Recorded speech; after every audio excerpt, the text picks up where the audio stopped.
Good evening and welcome to Look North. Our top story tonight. A man from Sheffield is seriously injured as high winds cause major disruption across our region. We've had trees on the line, we've had trampolines on the track and also plastic bags and tarpaulin on the overhead wires as well. So it literally has been the perfect storm today. We'll have all the latest also tonight. The Ukrainian troops receiving special military training at an army base in Yorkshire. Celebrating all things rhubarb as Wakefield's festival in honour of the pink vegetable gets underway. And the Sheffield man who's raised £900,000 for charity is aiming for £1 million. And after the very windy conditions today, you'll be pleased to know a quieter weekend to come. I'll be back later with all the details.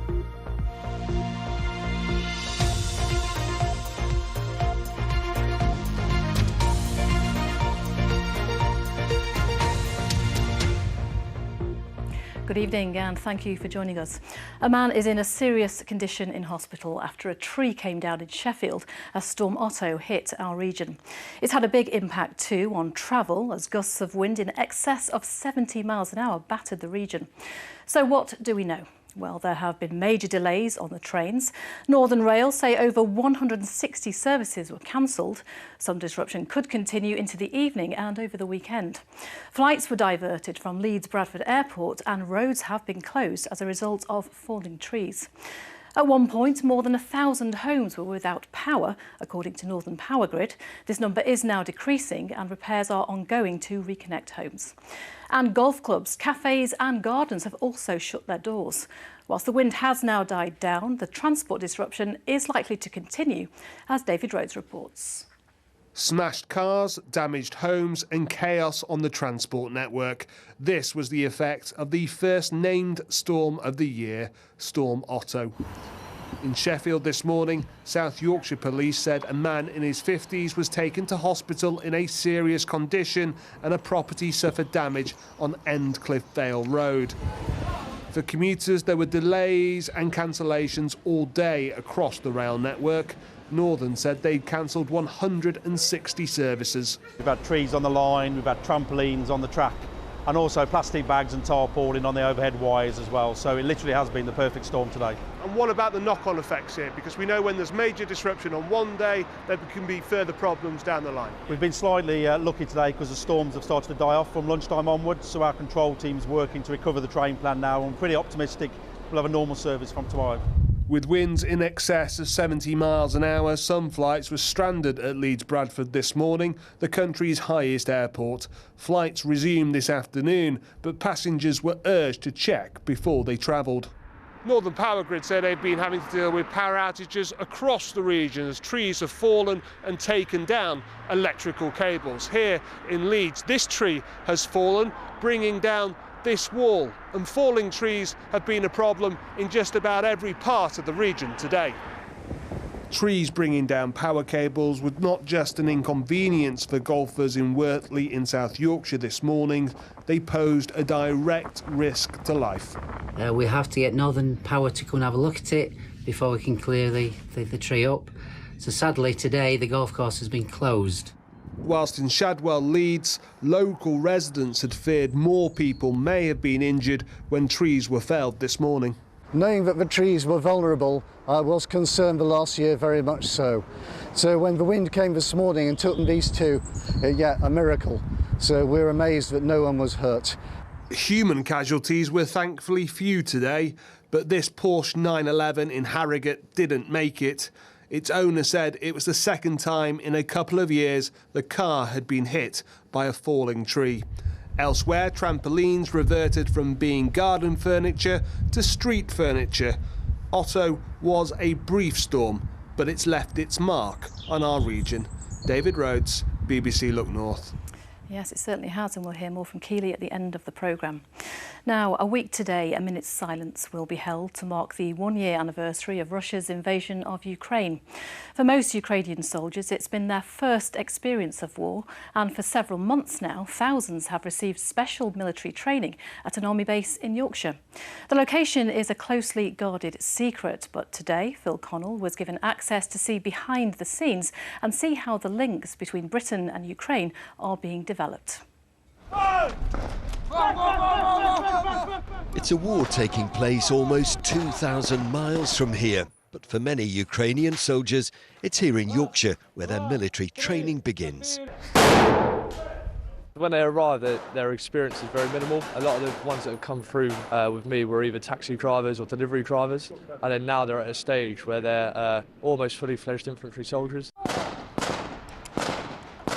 To mark the approaching first anniversary of Russia's invasion, members of the media were today invited to an undisclosed location in Yorkshire. A rare chance to see Ukrainian troops being trained, not just by the British Army, but by forces from 9 other European countries too. They are really happy. They come shake our hand in the morning, in the evening. They give us applaud when we say something. So they're really eager, wanting to learn. And what would you say morale was like amongst them? The morale is high. They really want to do this. Since the war started, 10,000 troops have been trained in Britain, a 5-week course in how to use weapons, explosives and deal with battlefield casualties. This exercise aims to replicate the Russian occupation of a typical Ukrainian town or village. The soldiers here entering houses to ensure they're clear and they're safe. The Ukrainian soldiers being trained here today didn't want their faces to be seen, but one soldier with no previous military experience did speak to us through an interpreter. We are very well prepared right now, thanks to this training and trainers, and it will definitely increase our capabilities and potential and force. How do you go back to Ukraine? Do you go back with renewed enthusiasm? This training will save my life and life of my friends. If you look at the standard they come here and then the standard in the 5 weeks after they've left, it's just night and day. It's absolutely amazing how much our international partners and how much our soldiers at home are supporting them in every way they can. The training is codenamed Operation Interflex, with soldiers returning to Ukraine with all the kit they've been supplied with here. A special partnership united in the face of Russian aggression. Phil Connell, BBC Look North. You're watching Friday's Look North. Still to come on tonight's programme. John, open your eyes up for me. How a weekend football match in York nearly ended in tragedy after an accidental clash of heads.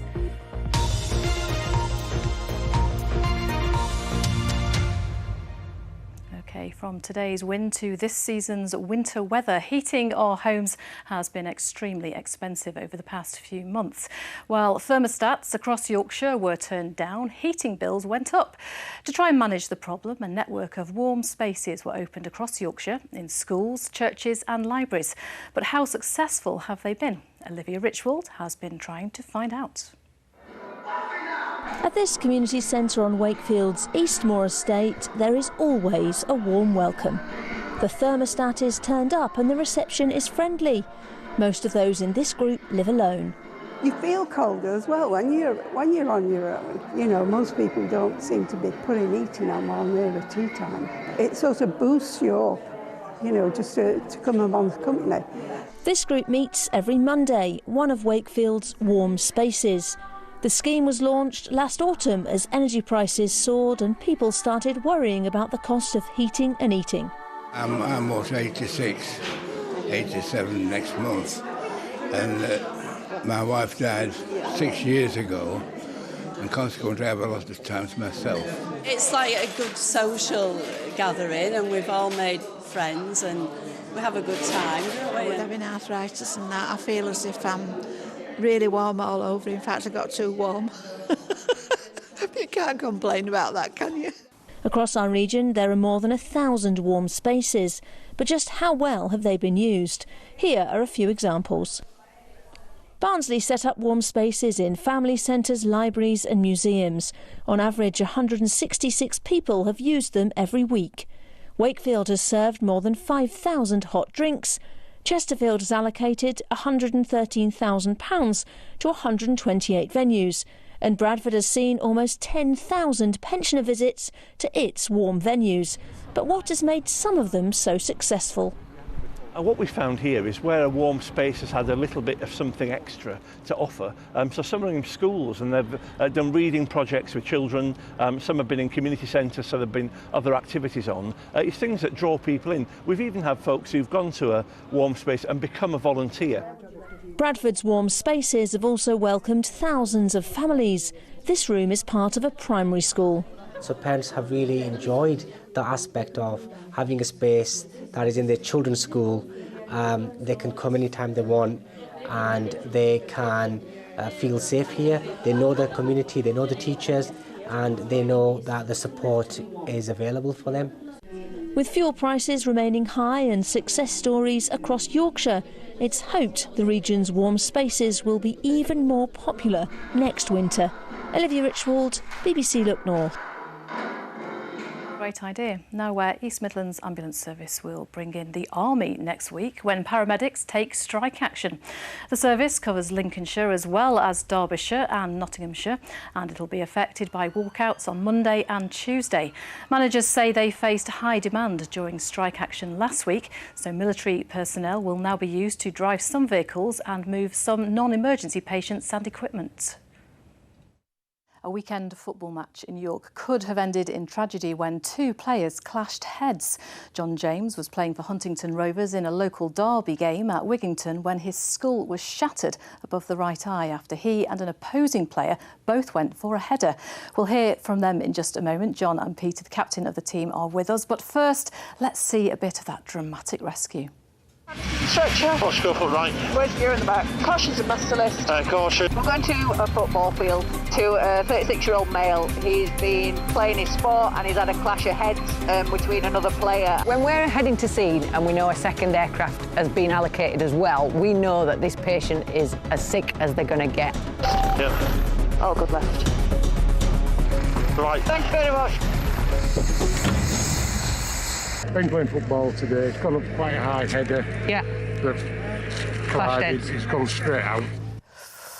Oh, dramatic scenes there, John. I'm glad to see you here and upright with us today. You fractured your skull. I'm guessing you can't remember very much from the event. No, very little. I remember going up for the header, and then after that, that's the thing I know, I'm waking up in hospital, anything in between. I don't remember, to be honest. Peter, you saw the whole sorry incident unfold. Just tell us what happened. Yeah, so it was an over-35s football match, and between both teams there was a lot of friends, people who played with each other over the years, and it was a game where neither team wanted to lose, and the way the game started, everybody was well up for the game, and it was a sort of challenge that happens every game, and there was a high ball. John and the defender both went for it, and next thing John was laid on the floor. He was on the floor for a couple of minutes before I actually I went to go get a drink, and I thought, what's going on? So eventually I sort of walked over, and he had his hand sort of over his head, and eventually he moved it, and I sort of saw his skull, and that's when I realised how serious it was. Yeah, not good at all. Now, the air ambulance were there very quickly, but it was actually a player from the opposing side, wasn't it, who stepped in? That's right, yeah. So the Wigington's goalkeeper, that's the team was playing, he's a paramedic, and luckily, I mean, if he wasn't there, I don't know what would have happened, because there was some people were saying, oh, can we just lift him off the pitch to keep the game going? And obviously he was there to say, oh no, we need to... Game over. Yeah, this is serious. So, but yeah, as ridiculous as it sounds, I didn't really realise how serious it was until the air ambulance was called. Yeah. And that's when it really sort of hit home. And John, this was just over a year ago. Just tell us about the recovery. Well, since then, actually, my eye socket was fractured as well, so some of the blows went and cut off my optic nerves, so I lost a bit of sight in my eye. Started with 3 months off work, trying to get my sight back first and foremost, and whilst my skull healed. After that, returned to work after these 3 months, just on a phased return, fully back to work after 6 months, and now, just over a year later, feel good as new. And your story is on Helicopter ER tonight. How does it feel to see the drama unfold on film like that? It was a bit weird. I've actually seen it back myself, and you're watching the episode, because I don't remember any of this. You know, it's hard to believe it's yourself. It's a bit of a out-of-body experience, but it's more realising how everyone else felt at the time, seeing all my friends and family concerned that hit home, but just glad to be here and so thankful for everyone involved that I am. Absolutely, those paramedics too are superheroes, aren't they? Correct. Thank you very much for sharing your story, and we'll be able to see more on that on Quest tonight at 9 o'clock. Thank you. Thank you. Now let's turn to Super League, and the new season is up and running, and tonight we have our first match in Yorkshire, and Paul Ogden is in Wakefield for us tonight. Paul, in your winter coat, how's it looking over there? Yeah, it's very important, that winter coat, by the way, Amanda. Here, precisely, is Wakefield. Wakefield Trinity against Catalan Dragons is our first Super League match in Yorkshire this season. Very interesting venue, actually, these days. What I still call Bellevue. Over my right shoulder, the old Western Terrace. Still as it was, really. The far end of the ground, the northern end, terraced. Sometimes away fans will be there this season, as it was or has been for the last few years. But let me show you this. The new East Stand in construction here at Bellevue. 2,500 fans will be housed in there. Corporate boxes should be ready in August. Whichever part of the stand and stadium they're accommodated in, the Wildcats, the Wakefield fans who we've spoken to tonight, can't wait for the new season to start. With the recruitment we've had this year and with a new coach, and I think we've got the possibility of going somewhere. We've never not been Super League, as much as that hurts other people and other fans of clubs, so you know, we'll just keep doing us and worry about ourselves, and we won't worry about what everyone else is saying. Atmosphere building nicely here for a 7:30 kickoff. They were the fans. Let's talk to a club official here, our good friend Connor Grace, who looks after media and operations on a match day. Connor, anticipation is big, but the pressure is big on Wakefield Trinity to continue to justify for some their position in Super League. Yeah, we don't listen to that background noise. We're aware that people are paid to give their opinions, and that's what they do. We've just got to focus on ourselves, and if we can do that, there's no reason why we can't climb that ladder and be in a good position come the end of the season. We're all excited. Anybody who comes here this season as a visiting fan or a home fan, Connor, will see the ambition of the club. That's got to be matched on the field, though, surely long term. Absolutely, but you know, the guys behind the scenes are working hard to do that. We've got a new coaching set up led by Mark Applegarth, a new backroom staff, so everybody's mucking in, working hard, and hard work is half the battle, isn't it? Good luck to you and everybody here at Wakefield Trinity for the new season. At 7:30 kick-off here tonight against Catalan Dragons. Now that's quite a backdrop, isn't it? Tonight we're celebrating all things rhubarb. The pink vegetable has been centre stage at the annual Rhubarb Festival in Wakefield today. Thousands of visitors are expected over the weekend. Abby Jaola went along. In the shadow of the cathedral is the one thing that everyone wants today: rhubarb. The Wakefield area is famous for the red stem delicacy. The Old Road family have been producing it for 5 generations. We're here obviously celebrating the rhubarb. It's the heritage of Wakefield, and that's why we're here. Without getting too technical, it's all to do with we're in a bit of a microclimate, so we're in between the Pennines and everything, and it just likes the soil in this area. The weekend-long city centre festival has 60 food and drink stalls selling all sorts of rhubarb specialities and showcases lots of local producers. Gilly's Larder make preserves and sauces in Pontefract. My grandma showed me how to use rhubarb, and people leave it in the gardens and just let it rot, and I love rhubarb. Forge Spirits make gin and vodka and are based in Wakefield. The economics at the moment, people are feeling the penny pinch, so it's good to get people out and also good for cash flow. And the visitors here today have come from far and wide. From St Helens. And what have you been buying today? Rhubarb wine, yeah, Scotch eggs. Curries.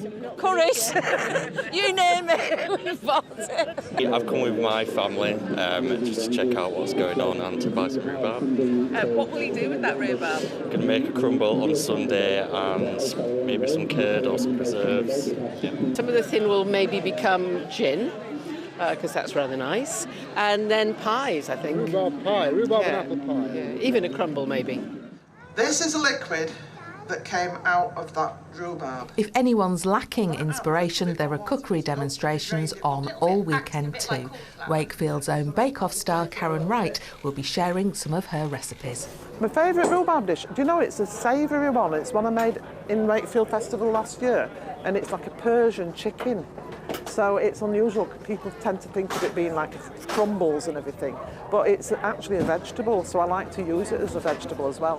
Last year, 80,000 people came to the city for the festival. They're hoping for similar numbers this year too. The festival runs till Sunday. Abby Jaola, BBC Look North, Wakefield.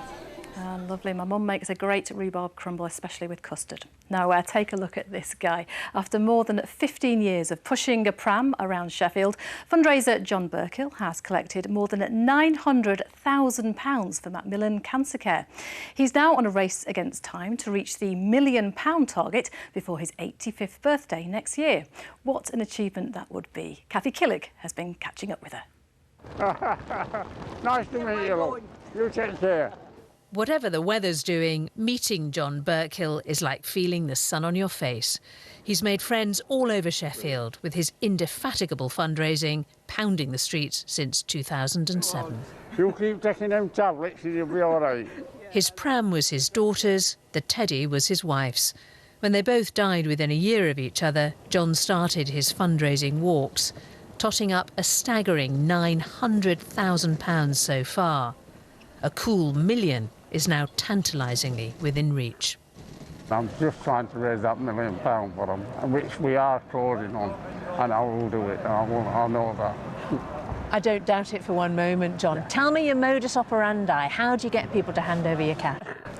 Well, I never ask for any money. I mean, it's said to them. I mean, people are struggling. Everybody's struggling at the moment, but if we put 1 pence in there, and I go down and somebody puts 1 pence in there, it's 1 pence more than what my had there before. Yeah. So it's going to work. It's got to work that way, and it does work that way. It certainly does. Just this morning, a sizable cheque from the Percy Pud 10k race. We'd like to give you £1,000 towards Macmillan Trust. Thanks, well deserved. So we want him to get to that £1 million now, for John. You know, for John, because he does things what people don't even see. You know, he goes to local football matches, local supermarkets, every day a week. He's a bit of inspiration, to be honest. 10 years ago, John was awarded the British Empire Medal for his tireless efforts. But he didn't rest on his laurels, but carried on, riding a wave of support that just keeps growing. Thanks, Lou. Thank you very much, Lou. John's an absolute legend.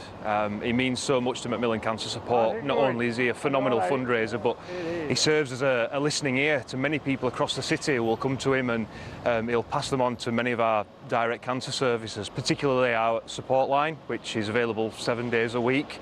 We'd be lost without John. I enjoy what I'm doing. I meet the people. As you see it today, people come up. Yes. Hi, John. How you going on? You know what I mean? Yeah. And Macmillan are here for them. And every penny is going to make all the difference. Absolutely brilliant. Let me shake your hand. Thank you. You're going to make it. Yeah, you are. Yeah, thank you. And with all our help, he will. Kathy Killick, BBC Look North, Sheffield. Oh, he definitely will. Now, let's return to our top story and storm. Otto, Keely joins us now. Keely, lots of disruption today. Yes, the first named storm of the season, named by the Danish Met Office, and it tracked to the north of Scotland, but very strong winds extended right the way down through Scotland and into the north of England. So the peak gusts recorded 71 mile per hour gust at Leeming and 75 at Emily Moor, and the peak gusts were about 8 or 9 o'clock this morning. The storm has now tracked off into Scandinavia and it's taken its strong winds with it. I'll tell you what, we could certainly hear it whistling around our house this morning. How unusual is it? Well, the maximum wind gust at Leeming seems to have been the equal second highest in the last 15 years, which seems fairly impressive. But at Emily Moor, they had several windier days last winter. That is a lot of statistics. Thank you very much. Right, let me get on with the forecast. Yes. First, let's have a little look at some of the photos that you've been sending in over the last couple of days. The first picture, stormy seas at daybreak today at Whitby. The second picture, moody, stormy water at Blackmorefoot Reservoir at around lunchtime today. And the third picture, well, I couldn't resist this, a windswept, I can barely say it, windswept spaniel taken near Wakefield this afternoon. Keep your pictures coming in to the BBC Weather Watchers page. You can tweet me at Keely Donovan, and I'm on Instagram too, Keely.Donovan. So it is going to be another breezy day tomorrow, but not as windy, nowhere near as windy as it has been through today. So a blustery day with a good deal of dry and bright weather, but I think if anything, through the day we'll see cloud amounts increasing and it will tend to cloud over. There may even be a little bit of dampness, particularly across parts of North Yorkshire. But overall, the weekend looks like a dry one. Sunday, some fine weather through the morning, tending to cloud over for the afternoon. Remaining settled and remaining mild for Monday and Tuesday, but there will be quite a bit of cloud around. The cloud broke up nicely, though. It actually turned out to be quite a nice afternoon after the disruption. This morning we had some bright or sunny spells, but cloud is quite quickly thickening out there at the moment. And I think through this evening we'll start to see some patchy rain and drizzle, and then more persistent rain spreading southwards through the second half of the night. Some heavy spells, but it'll move through quite quickly with some clear skies following on behind. It'll be a relatively mild night, perhaps a little cooler than the last few nights. Temperatures down to 7 or 8 degrees, and it will be breezy overnight as well. Let's have a quick look at those high water times then at 8 minutes past 2 in Whitby and in Scarborough at 2:22.